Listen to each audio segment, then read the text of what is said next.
The tax assessor's card listed the value of the cabin as zero, not low. Zero. 11 acres of West Virginia mountain rock, a falling down warden's cabin and a rusted fire tower nobody had climbed in years, all of it written off as a teardown, $310 in dirt and nothing for the buildings. It was the only thing in the entire divorce that her husband's lawyer didn't bother to fight for. So at 41, with $1,114 to her name, a truck with 191,000 miles on it, and nowhere left in the world to go, Della Hartwell drove 5 hours into the Alleghenies to sell it and put the whole sorry business behind her. She meant to be gone by morning. Instead, on her first freezing night, she lit an old kerosene lamp and set it in the window, never knowing she'd just repeated something her father had done every single night for 30 years. And 3 days later, when she pried up a loose plank by the wood stove, what she found in the dark beneath that floor would make an entire county remember a man even his own daughter never truly knew. Before we go any further, take a second to subscribe and tap that like button, because the secret hidden under Della's floor is the kind of thing that stays with you long after this video ends. And tell us in the comments where you're watching from. We love seeing how far these stories travel. Now let's begin. The lawyer's office smelled like cold coffee and new carpet, the kind of smell that belongs to rooms where people lose things politely. Della sat in a padded chair while a man named Pruitt read the terms of the settlement in a flat, even voice, the way a person reads a grocery list. Glenn wasn't there. He'd sent his attorney instead, a younger man with a good haircut and a folder full of colored tabs, who checked his phone twice before the meeting even started. He couldn't make it himself, the young attorney said, not quite looking at her. He sends his regards. His regards, Della repeated. The attorney slid a pen across the table. 6 signatures, 3 initials, and we're done. She signed where the tabs told her to. 16 years of marriage folded down into a stapled packet she could have mailed for the cost of a stamp. The attorney ran a finger down the asset schedule as he spoke, the way you'd point out items on a menu, the house on Halford Street, the savings, the retirement account, the good truck, all of it staying with Mr. Hartwell under the terms. Then he tapped a single line near the bottom and almost skipped past it. This last one stays with you, he said. Real property, Pendry County. A cabin, looks like. He glanced up. You'll want to deal with the back taxes on that at some point. What's it worth? Della asked. The attorney almost smiled. Honestly? The county has the structure valued at nothing. $310 for the land. He clicked his pen. Mr. Hartwell's position was that it wasn't worth the cost of contesting. That was the kindest thing anyone said to her all day, though it wasn't meant kindly.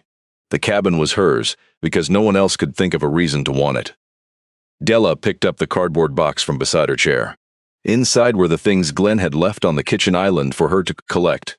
A chipped mixing bowl that had been her mother's, a framed photo of her father in his warden's coat, and a wristwatch that no longer kept time. 16 years, and it fit in a box she could carry under one arm. She walked out to the parking lot and set the box in the bed of the truck. The GMC was the color of a dried leaf, with a tailgate that had to be lifted just so, and a heater that took the first 10 minutes of any drive to make up its mind. Glenn had bought it used for a job site, then forgotten about it, and when the marriage came apart, he'd waved it toward her like a man tipping a valet. Della sat behind the wheel for a long moment with her hands at 10 and 2 and nowhere in particular to go. She had no apartment, she had no job, having quit hers years ago to follow Glenn's career from one city to the next. She had no friends who hadn't started out as his. What she had was a folded piece of paper on the passenger seat. She unfolded it at a red light because she couldn't help herself. The deed was old, soft at the creases from years in a county filing cabinet, the typeface gone gray. The Hartwell parcel, Saddle Knob, Pendry County, deeded to Della Marie Hartwell under the last will and testament of Asa Webb Hartwell, deceased. Her father had left her the knob when he died, 14 months ago now, on a cold morning the previous October. She'd come for the funeral, stayed 2 nights in a hotel by the interstate, locked the cabin door, and driven home telling herself she'd deal with it later. Glenn had said the place wasn't worth the property tax. She hadn't argued. She rarely argued with Glenn.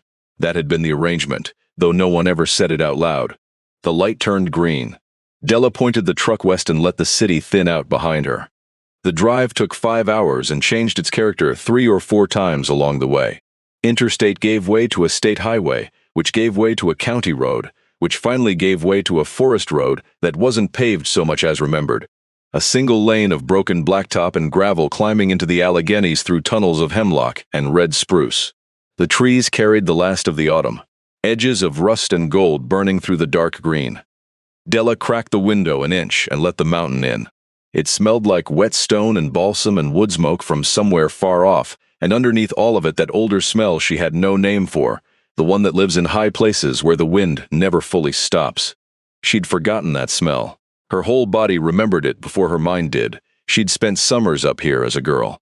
Her mother would set her on the porch swing in June, and her father would teach her the things he knew: how to read a sky, how to tell a black cherry from a black birch, how to sit in a fire lookout for 9 hours and watch 100 square miles of forest for the one wisp of smoke that mattered. You're not watching for fire, Asa used to tell her, the both of them squinting into the green. You're watching for the moment the fire's still small enough that somebody can do something about it. Anybody can see a thing once it's burning. The trick is seeing it before. She'd been 8, and she'd thought he was talking about trees. Glenn had found all of it charming when they were dating. A woman who could start a fire in the rain. Later he found it rural. He never told her to stop talking about her father, about the tower, about the mountain. He just stopped asking. And a thing you're never asked about is a thing you slowly put away, until one day you realize you've packed the best part of yourself into a box in the back of a closet and forgotten which closet. If you've made it this far, do me a favor and hit subscribe, because what Della was about to find on that mountain reshapes everything you think this story is about. The forest road climbed and narrowed until the spruce closed overhead and the afternoon went green and underwater. She passed a shuttered church with a hand-lettered sign, a single trailer with 3 dogs in the yard, and a gravel pull-off where the county had once kept a road grader. Then the road bent around a shoulder of gray rock. The trees fell away, and there it was, Saddle Knob. The cabin sat in the low place between the 2 humps of the summit, which was how it had gotten its name, a squat building of dark-stained logs with a tin roof gone the color of an old nickel, and a stone chimney leaning a few degrees off true. Behind it, rising out of the spruce, stood the fire tower, a skeleton of weathered steel with a small glass cab at the top and a stairway zigzagging up into the wind. Della parked in the clearing and sat with the engine ticking as it cooled. The cabin was smaller than she remembered and rougher than she wanted it to be. One window pane was cracked corner to corner and patched with a square of plywood. The porch sagged at the near end where a post had rotted through. Moss had climbed 2 feet up the north wall and was working on the rest. The assessor had called it a teardown, and the assessor had not been wrong.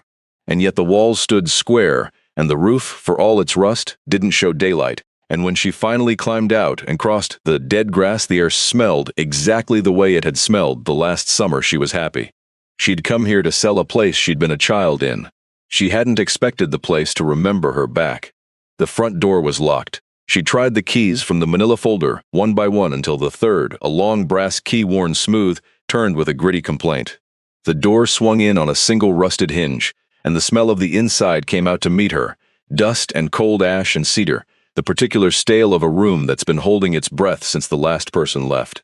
She stepped over the threshold and waited for her eyes to find the dim. The cabin was one main room with a sleeping loft above and a lean-to kitchen off the back. A cast-iron wood stove squatted in the center on a hearth of flat creek stones. A plank table stood against the window with 2 chairs, one mended at the leg with baling wire. The walls were lined with shelves her father had built, and the shelves held the ordinary archaeology of a life lived alone: a coffee can of nails, a kerosene lamp with a smoke-black chimney, a row of field guides with broken spines, a transistor radio, a coil of rope. On a peg by the door hung Asa's warden coat, canvas faded to the color of dust, a Forest Service patch on the shoulder gone threadbare at the edge. Della crossed the room and pressed her face into it before she knew she was going to, and it still smelled like him. Wood smoke and pipe tobacco and the cold, clean nothing of high altitude. She stood there a long time with her face in her dead father's coat and did not cry, because she'd done her crying months ago in a guest room, while Glenn's slept down the hall with the door shut, and that particular well had run dry.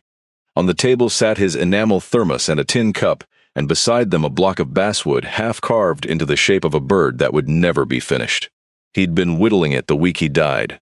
The breast was smooth, the wings roughed in, the tail still raw wood waiting for a knife that wasn't coming back. Della set it down and looked around the room she'd inherited, and the practical part of her The part Glenn had spent 16 years promoting began doing arithmetic. Hire someone to haul the wood stove, burn the rest or pay to dump it. List the 11 acres with a logger or a hunting club, and take whatever they offered for a knob too steep to build on and too far from town to want. Turn $310 of dirt into a few $1,000s and put this mountain behind her like everything else.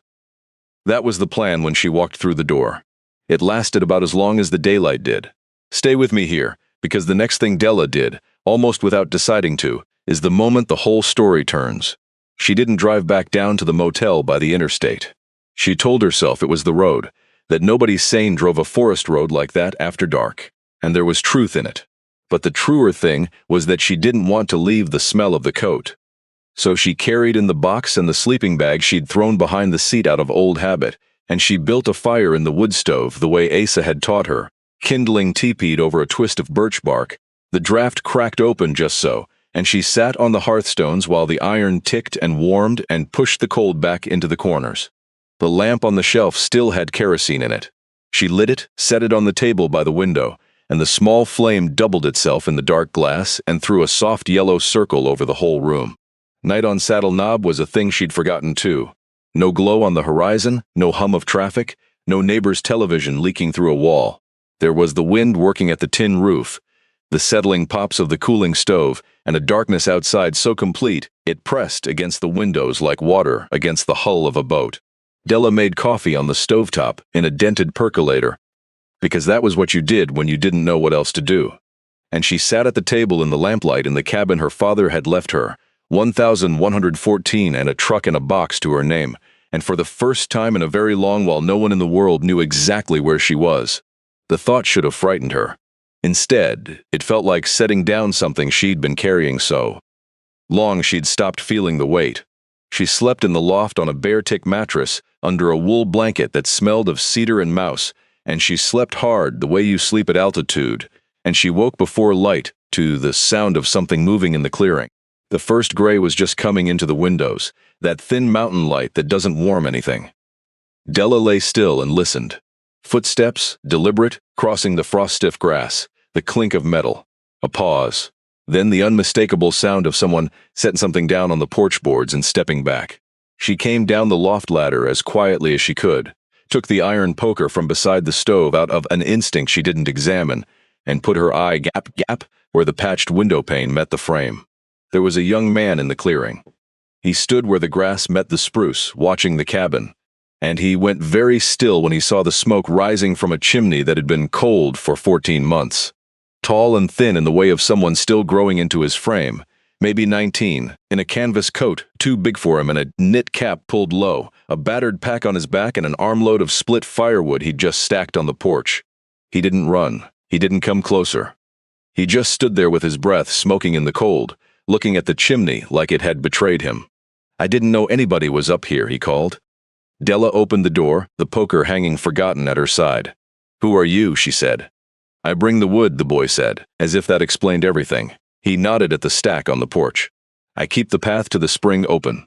I nailed the plywood over that window when a branch came through it in November." He looked at the smoke again. "Nobody told me somebody was coming." "Why are you bringing wood to an empty cabin?" she asked. "Because it's not supposed to fall down," he said. "Asa told me to keep it from falling down." The boy's jaw worked. "Nobody told me he'd want me to stop." His name was Wade Tolliver, and it took him 3 days and a great deal of silence to give her even that much.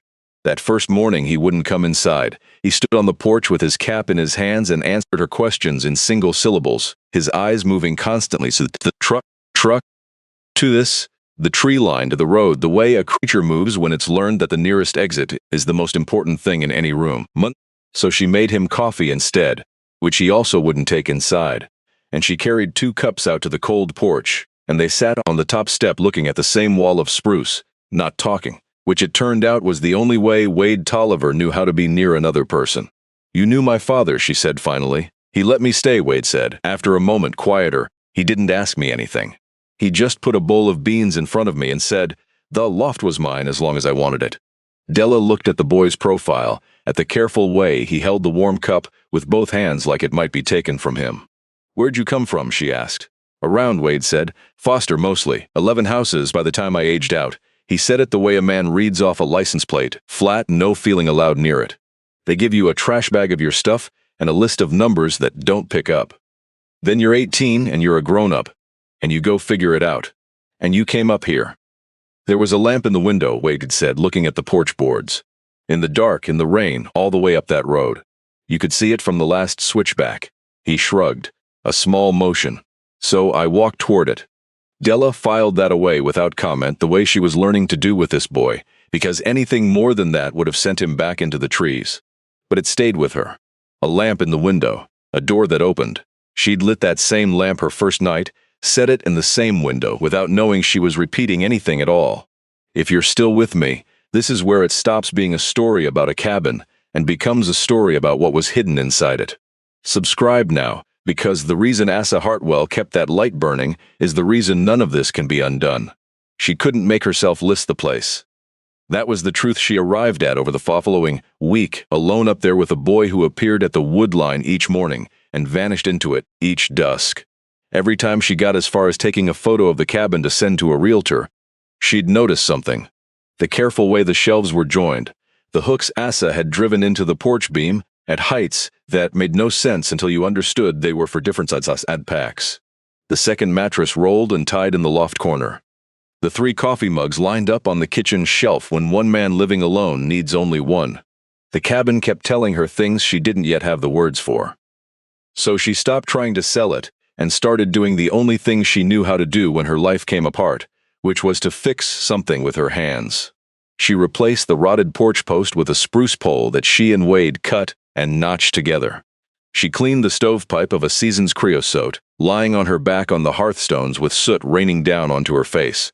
She reglazed the cracked window with putty she found gone hard in a can under the sink, working it soft in her palms until it took. Her hands cracked and bled at the knuckles, and she didn't care. Glenn had spent years making her feel like a woman who consulted men before she did things. Up here, there was no one to consult. There was only the next board, the next nail, and the slow astonishment of discovering that she was, in fact, entirely capable of doing the next thing. Wade worked beside her more each day, though never quite with her, always at a careful angle, the way a dog that's been kicked will sit near the fire but not in reach. He was good with his hands, better than she was, and he knew the cabin's secrets the way a body knows a house it has slept in. That board sings, he said the first time she stepped on a particular plank by the stove. The one by the hearth. Asa never fixed it, said it told him when somebody was up before him. They re-chinked the worst gaps in the north wall over 2 cold afternoons, Della mixing the mud and Wade packing it in with a putty knife, and somewhere in the second afternoon, without her asking, the boy started to talk. Not about himself, about Asa. He'd key the tower radio at dawn, Wade said, working the mud into a seam. Read the weather to the whole district in this slow, flat voice, even when nobody was on duty to hear it. I asked him once why he bothered. He said a channel ought to have a human sound in it, in case somebody out there was listening and needed to hear one. What else? Della said, because she wanted the coins to keep coming. He taught me the pole star, Wade said, how to walk a deer trail without spooking the deer, how to tell from the color of the spruce in August where a fire would run if one ever came. He smoothed the chinking flat with his thumb. He never once asked me what happened to me before, in a whole year. Wade was quiet a moment. You don't know how loud that is, he said, until somebody finally doesn't ask. Della handed him the next trowel of mud and did not ask either, and that was the kindness, and the boy seemed to know it. The days took on a shape. She woke in the cold loft before light and came down to build the fire up from the banked coals, blowing on them until they caught, and she made coffee and carried a cup out to the porch to watch the saddle come up gray, and then gold as the sun cleared the eastern ridge. The spring was 140 steps down a path Wade kept clear, a pipe Asa had driven into the hillside decades ago that ran cold, clean water to a stone basin year-round, and the first chore of every morning was carrying 2 buckets up that path. By the 4th day, the carrying had stopped being a misery and become a kind of prayer, the burn in her shoulders the most honest thing she'd felt in years. The work stripped something off her. 16 years of being managed, of softening her own edges so a room would stay comfortable, of saying everything's fine in her girlhood voice. None of it had any use up here. A rotted post didn't care how she felt about it. A length of stovepipe full of creosote didn't need to be handled gently. One evening she fried potatoes and the last of the eggs in a cast iron pan on the wood stove. And to her surprise, Wade came in and sat at the table without being asked, and ate, and didn't watch the door the whole time. "Can I ask you something?" Della said. His shoulders tightened just slightly. "How long were you out there?" she said. "Before he found you, before the loft." Wade was quiet, pushing a potato around the plate. "A while," he said finally. "Couple months, you learn it. Where the church basement leaves the side door open. Which gas station won't run you off." He looked up, and there was something almost like a smile, the first she'd seen on him. "Then there was a lamp up a mountain that didn't run me off." He went back to the plate. "I figured it was a trap, honest. Nobody leaves a door open for nothing. Took me 3 nights to knock." "What changed your mind?" Della asked. "Got cold enough," Wade said simply, then, after a moment, quieter. "And he never once made me say thank you. Most people, you take their help, they make you pay it back in being grateful. Asa just acted like I'd done him the favor by coming." Wade set down his fork. "I didn't know you were allowed to help somebody like that. Without keeping the receipt." Della didn't answer right away. She got up and refilled his coffee, the way Asa would have, and sat back down, and the two of them finished the meal in a quiet that for once had nothing guarded in it. On the 7th evening, a clear one, with the cold coming down hard and the stars beginning to crowd the sky the way they only do at altitude, Wade did a thing he'd never done. He came up onto the porch while she sat there with her coffee gone cold. "You ever been up the tower?" he said. "Not since I was a girl," Della said. "Asa said most people never climb a thing they own," Wade said. He said the best of the whole days at the top. He stood there a moment, waiting, and it was the closest to an invitation she'd seen him offer anyone. So she set down the cup and followed him across the frosted clearing to the base of the fire tower.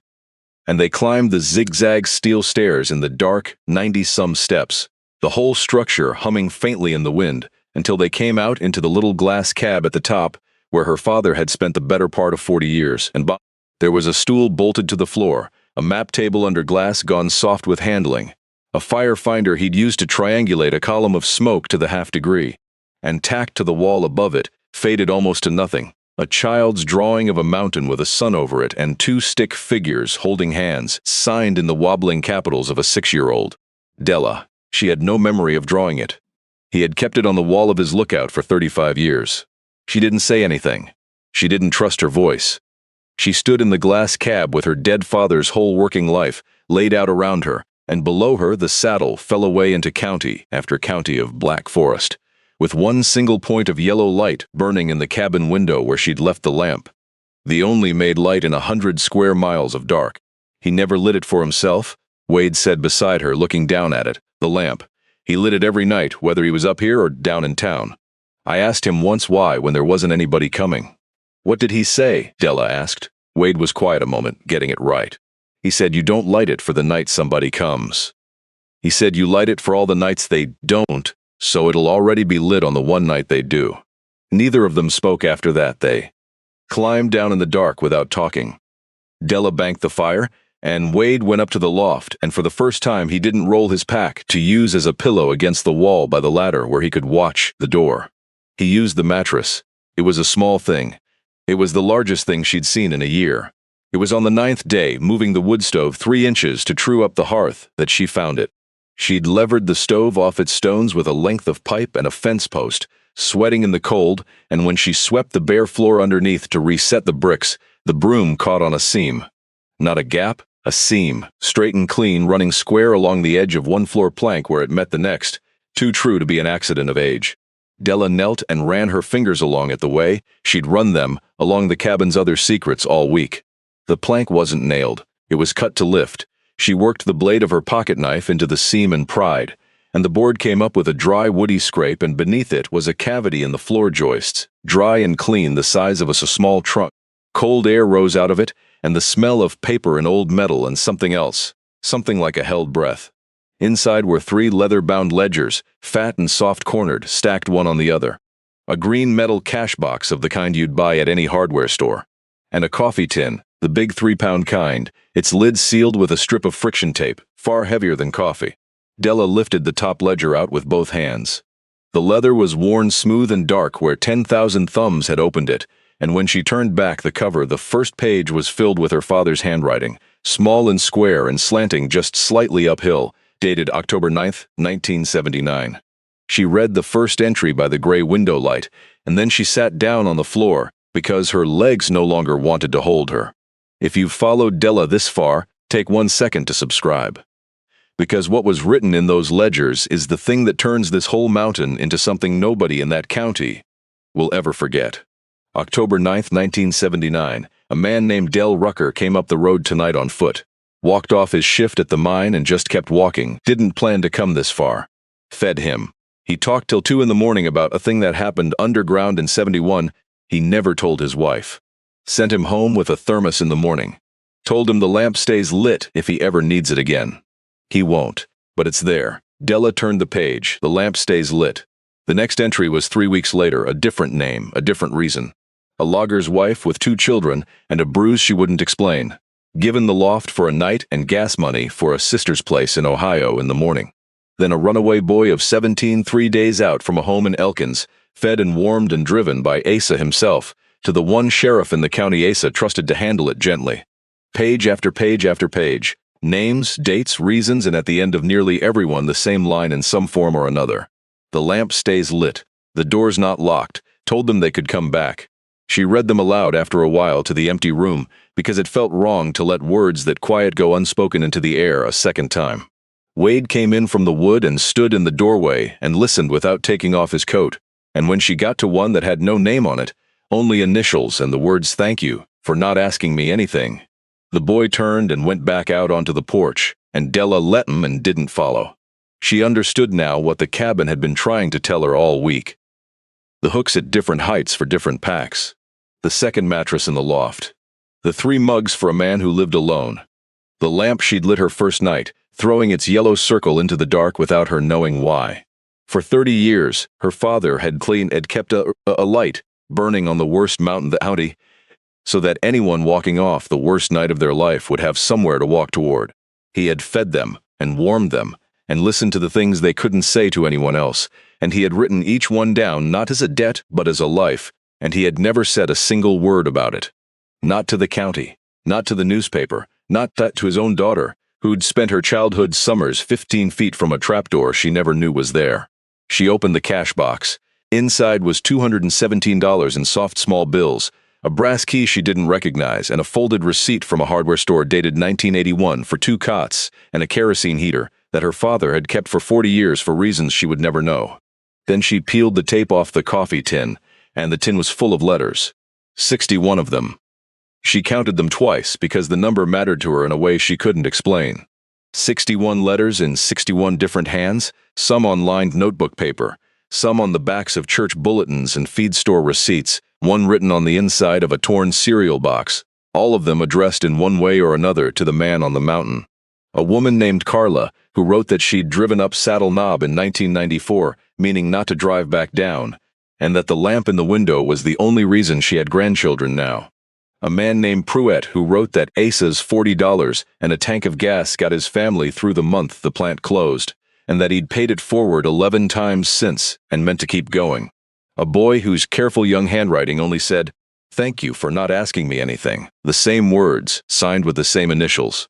Letter after letter, a quiet archive of a county's worst nights, and the one door that had stayed open through all of them. Wade came back in when the light was failing. Della had lit the lamp without thinking and set it in the window, and the 2 of them sat at the plank table with the ledgers open between them. "He wrote me down, didn't he?" Wade said. It wasn't really a question. Della found the page. She turned the ledger so he could see it but didn't read it aloud, because some things a person should read in his own time.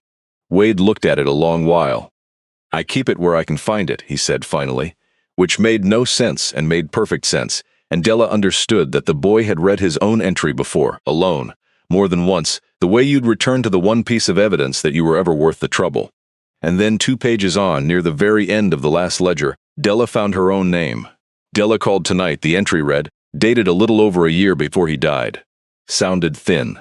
That husband of hers does all the talking even when he's not in the room. You can hear him in the spaces where she used to put herself. She says everything's fine in the voice she's used since she was a girl, the one she'd use when things weren't. I didn't push, never could push her. She's got her mother's spine, goes quiet and sets like concrete. I wish she'd come up the mountain. I wish she'd sit in the tower with me one more time and watch the green for smoke and Remember, she was somebody before she was somebody's wife. But she won't. Maybe not ever. The lamp's lit for everybody else's child. I keep it lit for mine too. Just in case. The door's not locked, Dell. It never was. He'd written her name in a book of strangers and kept a light on for 16 years she never knew about. Della closed the ledger and pressed it flat against her chest, the way you'd hold a child. And the well she'd thought had run dry months ago turned out to have only been waiting for the right reason. She cried there on the floor in the lamplight, not for the marriage she'd lost, but for the man who'd kept a door unlocked his whole life and died before his own daughter walked through it. She wasn't going to sell this place. She'd known it for days.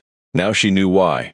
She came down off the mountain 2 days later for supplies, and that was how the county found out Asa Hartwell's girl had come home. The town at the bottom of the forest road was called Cairo, a single main street with a diner, a hardware, a Methodist church, and a gas station that doubled as the post office. Della had bought penny candy there as a child. The woman behind the diner counter, broad and gray and quick, looked at her over the register for a long 3 seconds. "Your asses," she said. It carried the length of the room. "You've got his eyes." The whole diner turned around. And what happened next was something Della had no from for, because in 16 years with Glenn, she had learned to be a woman people were polite to, and these people were not polite. They were something older than polite. They came over to the booth, 1 and 2 at a time. A gray-haired man took her hand in both of his. "Pruitt," he said, "your daddy gave me $40 and a tank of gas the month the plant closed in '86. I sent it back as soon as I could and he wouldn't take it. Told me to give it to the next fella instead." He held her hand a beat longer. "I've given it to the next fella 11 times now. I keep count." "He never told me," Della said. "He never told anybody," Pruitt said, and that was the whole of him. That's how you knew it was real. A nurse named Carla sat down across from her and didn't say much at all, because some debts are too large for the mouth. The deputy, a slow, soft-spoken man named Hollis, leaned on the end of the booth with his hat in his hand. More than one night over the years, as Hollis said, dispatch would get a call up from Saddle Knob. Your daddy's voice, steady as you please. "I've got somebody up here needs a ride and a friendly face, Hollis. Come slow and come alone." He turned the hat in his hands. When Asa Hartwell asked you to come slow and come alone, you understood a life was getting handed across. I drove that road in every weather you can name. Never once regretted it. If you've come this far with Della, take a second to subscribe and tell me in the comments, because the next person to come up that forest road wasn't looking to be saved. He was looking to take the mountain. It went on like that for the better part of an hour, a whole county quietly returning the 30 years Asa had spent on it. The man who ran the hardware, a wiry old fellow named Setzer, refused her money for the stovepipe and the box of lamp wicks both. "Your daddy carried a tab for me in '79 that I paid back in '91, Setzer said, and he never once mentioned it in between. "So you'll take the wicks, and you'll let an old man feel like settle up." Della took the wicks. She was learning that up here, refusing a kindness was its own kind of unkindness, that the whole county ran on a quiet economy of debts nobody collected and gifts nobody announced, and that her father had been, all along, its quiet banker. By the time she drove back up the forest road with 2 weeks of supplies and a propane heater, she understood that she hadn't inherited 11 acres and a teardown. She'd inherited a lamp and a list of everyone it had ever been lit for, and a job. She found Wade splitting wood in the clearing when she got back. She made up the second mattress in the loft properly, with the quilt Carla had pressed into her hands at the diner, and she told him the loft was his as long as he needed it, using almost Asa's exact words without knowing she was using them. The boy went very still, and then he nodded once and went back to the wood. That was the whole conversation. It was enough. The silver truck came up the forest road 11 days later. Della heard it before she saw it, the smooth, deep note of an engine that cost more than the cabin and the truck, and everything she owned put together, climbing the broken blacktop in a way her old GMC never could. She came out onto the porch, wiping putty off her hands, and watched a clean silver pickup, a big new one with a dealer's plate still in the window, pull into the clearing and stop square in front of the porch, like a man planting a flag. The door opened and a man got out who did not belong on Saddle Knob and knew it, and didn't care. 55 maybe, trim, in a quilted vest and good boots that had never once seen mud, with the unhurried smile of a man who's already decided how a conversation is going to end. "Royce Vandermeer," he said, "Highland Reserve Development. You must be the daughter." "Della Hartwell," she said, and didn't take the hand. "This is my place." What can I do for you? He let the hand fall without any sign it bothered him, and turned a slow circle, taking in the whole knob, the saddle between the two summits, the view falling away blue to the east where on a clear day you could see 3 counties folding into one another. I made your father a fair offer on this parcel 4 times over 9 years, Vandermeer said. Generous, frankly, given what the county has it assessed at.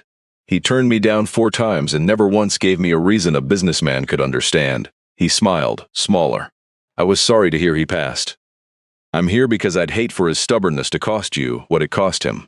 Della said nothing, which was a thing she'd learned from Asa and from the woods, that silence is a tool, and most men can't stand to leave it lying on the table. Vandermeer couldn't. Let me be plain, he said. This saddle is the only buildable summit in 40 miles with a view like that, and road access a grader can fix in a week. I've got 80 acres under contract all around you. I've got a lodge designed, 31 rooms, a restaurant, the whole thing, and every rendering of it sits right where we're standing. Your 11 acres are the keystone. Without the saddle there's no view, and without the view there's no reserve. He named a number then, $9,000. He watched her face the way a man watches a card table. When that didn't move her, he named another, $40,000, for a tax-rolled teardown and 11 acres of rock. You could start over anywhere. I'm told you're between things. I'm told you're between things. That was Glenn's phrase, the gentle little knife of it, the way he'd always made her smallness sound like concern, which meant Glenn had talked to this man, or someone Glenn knew had. Della felt the old reflex rise, the 16-year habit of softening, agreeing, making the man comfortable so the moment would end.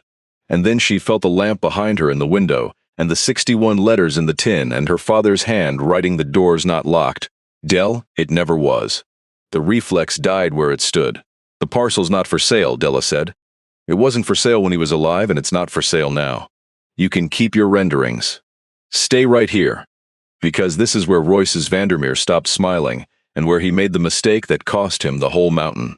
Subscribe now, because the thing Asa Hartwell did 19 years before he died is about to reach out of the past and protect the one thing he ever asked the world to leave alone. Vandermeer studied her a moment with a new flatness in his eyes, the look of a man recalculating. Then he nodded slowly, as if she'd confirmed something he'd suspected. That's a shame, he said. The warmth gone out of his voice like heat out of a cold stovepipe. Because here's the part your father never had to deal with. That cabin is a documented fire hazard. No permits, no inspection, a wood stove 40 years out of code. And my surveyor tells me there's a question about the old Forest Road easement that gives you access at all. He set a card on the porch rail, since she wouldn't take it from his hand. My attorneys can spend 2 years and more money than you'll ever see turning this place into a problem you can't afford to keep, he said. Or you can take $40,000 and a clean walk. People in your situation usually come around once they do the arithmetic. He got back in the silver truck. People always do the arithmetic, he said through the window, and backed down off the saddle, gravel popping under tires that had never popped gravel before, and was gone. Della stood on the porch a long time after the sound of him faded. Wade had come up beside her at some point, silent as weather. That's the lodge man, Wade said quietly. He sent a surveyor up here twice while Asa was alive. Asa ran him off both times. The boy looked at her sidelong. You going to be all right? I don't have a lawyer, Della said. I don't have $40,000, and I don't have 2 years, and I don't have anybody. She picked the card up off the rail and looked at it. So I honestly don't know. She didn't sleep much that night. She lay in the loft and listened to the wind and thought about the families in the ledgers who had faced worse than this, with far less than this, and about the man who had quietly made sure they didn't face it alone. Asa had always known the next thing to do. Della didn't, but she lit the lamp before she climbed the ladder, and she set it in the window where it belonged, and she decided that whatever else happened, the light was staying on. The answer came up the mountain the next afternoon, the way the answer had always come up that mountain. In the form of someone Asa had once saved. Della was at the table going through the ledgers a second time, looking for she didn't know what, when she heard a vehicle on the road, slower and older than Vandermeer's, an engine with a knock in it. A faded blue sedan came up into the clearing and parked at a respectful distance, and a woman got out, late 60s maybe, tall and straight-backed in a wool coat, reading glasses on a chain and a leather case in one hand that had the worn soft look of a thing carried into a great many serious rooms. She stood by the car a moment and looked at the cabin, and the tower the way you look at a place you've heard about your whole life. Then she came to the porch steps and stopped.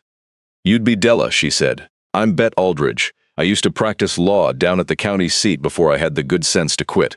She looked up at the chimney smoke, and something moved in her face. I came because Hollis Pruitt told me Asa Artwell's daughter was up on the knob, and because a man in a silver truck has been asking questions at the courthouse about your access easement. And the two of those things together got me out of a warm chair I'd planned to die in. May I sit down? Della made coffee, and they sat at the plank table where Bet said quietly, running her hand along the wood she had sat exactly once before, 26 years ago on the worst night of her life. Della waited. Bet took off her glasses, folded them, held them in both hands. My boy, she said, my only one. He was 19, and he was in a bad way I won't put words to, and he drove up here in the dark.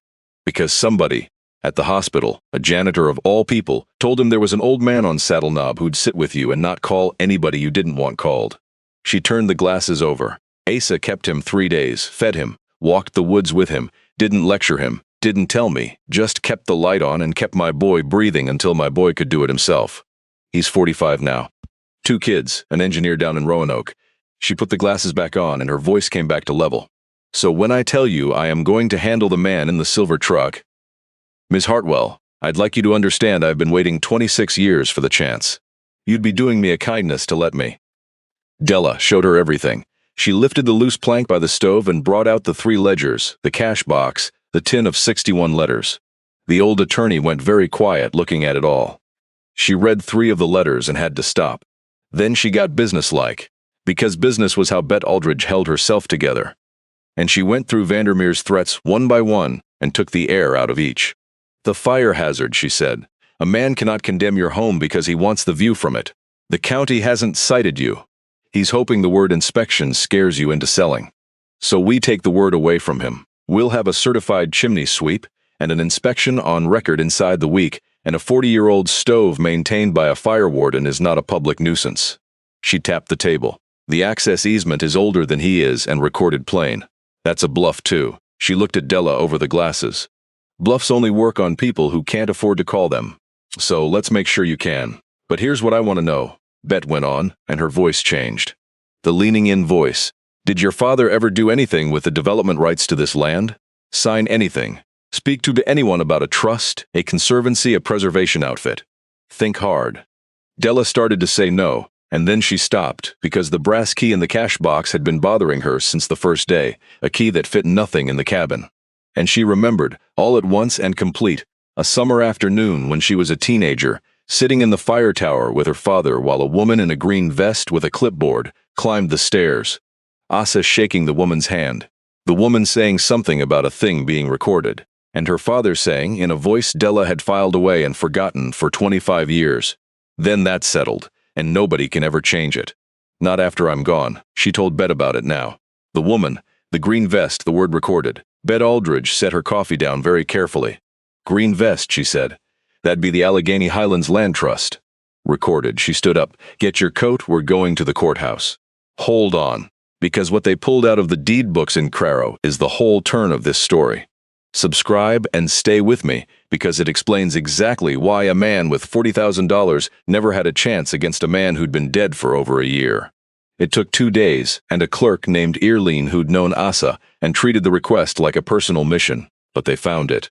Deed Book 214, page 88, recorded the 19th of June, 19 years before Asa died, a conservation easement. Asa Webb Hartwell, with no fanfare and no mention to a living soul, had granted the development rights to all 11 acres of the Saddle Knob parcel to the Allegheny Highlands Land Trust in perpetuity.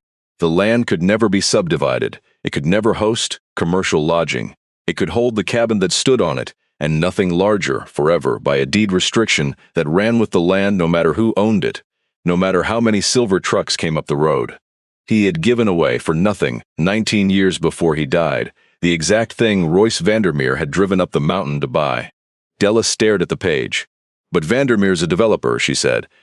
Wouldn't his lawyers have found this? Why offer me a dime for land he can't build on? Bet smiled, and it was not a warm smile. Oh, he found it, she said. A title search would turn this up in an afternoon. He's known about this easement longer than you have. She folded her hands on the clerk's table. which tells me exactly what he was really doing up on your porch. He wasn't betting you'd sell him buildable land, child. He was betting you didn't know what you had, that you were broke and grieving and divorced and would take $9,000 to make him go away. And then, once it was his, he'd go to that little land trust, 2 desks above a feed store, always short on money, and he'd make them an offer to amend the easement.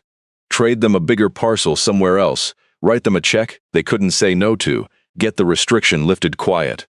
It happens. Cash-poor trusts have done worse. She tapped the deed book. He was counting on 2 things, that the heir was ignorant and that the trust could be bought. And he was wrong, Della said slowly. On both counts, Bet said, because you know exactly what you have now. And that trust will never, ever let this easement go. She looked up. You want to know who runs the Allegheny Highlands Land Trust these days? A woman named Carla Reese took the volunteer director's seat 8 years ago. She turned the page of her own memory. Drove up Saddle Knob in 1994, meaning not to drive back down. You've got her letter in that coffee tin. The brass key, it turned out, fit a small lockbox at the trust's office in Elkins, where the original signed grant had been kept all this time with a note in Asa's hand clipped to it. For Della, when the time comes, she'll understand. Bet drove her the hour and 40 minutes to Elkins herself, because she said a thing like this shouldn't be opened alone in an empty room. The office was 2 desks and a coffee maker above a feed store, and the woman who came out to meet them was the nurse from the diner, the one who hadn't been able to find words. Carla Reese put a hand to her mouth when she saw what Della was holding. I knew he'd put a restriction on it, Carla said. I didn't know he'd left a key for you. She sat down heavily. That developer's people called us in the spring. Twice. Offered the trust a 40-acre tract over by Dolly Sods to release the rights on the saddle. A better parcel, they said. More public benefit, they said. She shook her head slowly. I let them finish the whole pitch both times. Then I told them the same thing. That the man who placed this easement pulled my truck out of a ditch in a snowstorm at 2 in the morning and never told a soul, and that there is no acreage on God's earth that buys back what this mountain is. She looked at Della. They didn't understand that. People like that never do. They think everything has a price because everything they've got, they bought. Under the folded grant in the lockbox, Della found a second envelope she hadn't expected, thin, soft at the corners, her name on the front in the uphill hand. She didn't open it there. She read it that night in the loft by the lamp alone, and what was in it she never told anyone, not even Wade, except that afterward she folded it back along its worn creases and tucked it into the front of a new ledger she'd already half decided to start, where she could find it. The way Wade kept his own entry where he could find it. The way the whole county kept the small proofs that someone had once thought they were worth the trouble. Royce Vandermeer came back up the mountain 8 days later, and this time he didn't get out of the truck. Bet Aldridge was the one who walked down off the porch to meet him, in her wool coat with a manila envelope in her hand. Della watched from the top step, while the old attorney passed the envelope through the window, and said something brief and unpleasant that Della couldn't hear. She didn't need to hear it. She watched the back of Vandermeer's neck go red, watched him pull the recorded easement halfway out of the envelope and shove it back, watched him say something sharp, and watched Bet answer with the serene immovability of a woman who'd been waiting 26 years and had all the time in the world. The window went up. The silver truck backed down off the saddle for the last time, careful now on the gravel, and Della never saw it again. He'd come for a keystone and found a locked door. The same locked door, in a way, that Asa Hartwell had been leaving unlocked for everyone but men like him for 30 years. There's a kind of justice that doesn't need a courtroom, Bet said, climbing the steps. Your father built it 19 years ago and never told a soul. She looked around the saddle, at the tower and the cabin, and the view falling away blue to the east. He didn't do it to beat anybody. He did it so this would stay a place a person could walk to when they had nowhere else, long after he was gone. She handed Della the envelope. It's yours now, the land, and the reason for it. The rest is up to you. If you've made it all the way here, you're exactly the kind of person these stories are for. Subscribe and stay for the last few minutes, because what Della did next is the whole point of everything that came before. The county found out, in the end, the way a county finds out everything, slowly and then all at once.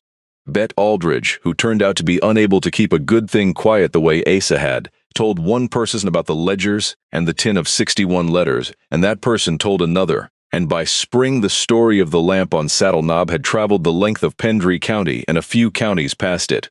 People started coming up the forest road, not in trouble this time, but to leave things. A logger left a cord of split oak stacked by the porch without a word. Pruitt left an envelope of small bills in the cash box, the 12th time paid forward, and a note that said only for the next fella. Hollis the deputy came up on his day off and helped Wade rehang the porch gutter and stayed for coffee and told a story about Asa that made all three of them laugh until the cabin rang with it, which was a sound, Della thought, those walls hadn't heard enough of. "You're good at this," Della told Wade one evening, watching him show a county boy who'd come up with his father how to split a round clean along the grain. "At what?" Wade said. "Teaching." "I'm just showing him where the wood wants to break," Wade said, and looked uncomfortable, and Della let it go, because she'd learned that you let people arrive at the truth of themselves on their own, and when they get there, you pour them another cup of coffee. And Della stayed. She'd come up the mountain with $1,114 and a plan to sell, and somewhere between the loose plank and the deed book she'd stopped looking for the exit the way Wade had finally stopped looking for it too. She took a part-time job at Setzer's Hardware in Cairo to keep the propane filled and the lights on. She learned to run the fire tower radio, and on summer mornings she'd key it at dawn and read the weather to the whole district in a slow, flat voice, even when no one was on duty to hear it, because a channel ought to have a human sound in it, in case somebody out there was listening and needed one. She walked the green every clear afternoon, first out of habit, then out of love. And every night, the first thing she did when the sun dropped behind the western ridge, before the dishes, or the radio, or the loft, she filled the kerosene lamp and trimmed the wick and set it in the window where it had sat for 30 years, so that anyone walking up the worst road in the county on the worst night of their life would have, the way Carla had, the way Wade had, the way her own father had quietly hoped she someday would, somewhere to walk toward. She started a fourth ledger. She didn't tell anyone she'd done it. She just took a new leather book off the shelf at Setzer's, the closest she could find to the old ones, and tucked her father's last letter inside the front cover, and waited. She didn't wait long. It was a night in early May, a cold rain coming sideways off the ridge, when headlights she didn't recognize crawled up the last switchback and stopped in the clearing. A young woman climbed out, 30, in a thin jacket soaked through, and lifted a sleeping child off the back seat and held him against her shoulder. She looked at the cabin, at the smoke, at the single yellow lamp burning in the window, and then at Della in the doorway, and she had the expression Della had seen on other faces and once for 16 years in her own mirror. Someone carrying more than she could say. "I'm sorry," the woman said. "I saw the light. I didn't think anybody." "I can go." "You can't go," Della said. "It's coming down too hard, and that boy's asleep." She stepped back and held the door. "Come in out of it. There's a fire and there's beans on the stove. The loft's made up." The woman didn't move for a second. "Why?" she said. The same question Della had asked Setzer about the lamp wicks. The same question she suspected that 61 people had asked over 30 years. Della smiled. "My father used to get asked that a lot," she said. "Come inside." She fed them and warmed them and made up the loft, and did not ask the woman a single question she didn't want to answer. And in the morning, after the rain had blown through, and the woman had gone on toward a sister's place in Ohio with a full tank of gas and $40 folded into her coat pocket, Della sat at the plank table and opened the new ledger and wrote, in a hand that slanted just slightly uphill the way her father's had, the date, and a name, and a reason. And at the end of it, the only line that mattered. "The lamp stays lit. The door's not locked. Told her she could come back." Wade read it over her shoulder, which he'd never have done a season ago, and was quiet a while. He'd have liked that you kept it the same," he said. "He'd have liked that you stayed," Della said. The boy went a little still the way he did, and then he nodded, and went out to split the wood that didn't split itself, and Della watched him from the window. A thin kid in a coat that finally fit, working in the clearing of a mountain that could never be sold, under a tower his grandfather by choice had watched 100 square miles of green from. And she understood at last what her father had really left her. Maybe that's the part most of us miss. We spend our lives measuring the wrong things, the house, the savings, the good truck, the view from the summit, and we call that worth, and we let the people who measure that way tell us what we're worth too. But the things that actually hold a place together never show up on an assessor's card. A man fed strangers in the dark for 30 years and wrote each one down not as a debt but as a life. He never asked to be thanked. He never told a soul. And, in the end, the quiet kindness he gave away for free was the one thing on that whole mountain that no amount of money could ever buy, because he had made it mean too much to too many people for money to move it. Royce Vandermeer had $40,000 and a folder full of renderings, and he lost to a man who'd been dead for over a year because he never once understood that the most valuable thing a person can own is the good they've quietly done for someone who couldn't pay it back. That was Asa Hartwell's real inheritance. Not the 11 acres, not the cabin the county valued at nothing. He left his daughter a lamp and the long, quiet record of every soul it had ever guided home, and the simplest instruction a person can be handed, which is to keep the light burning and not say much about it.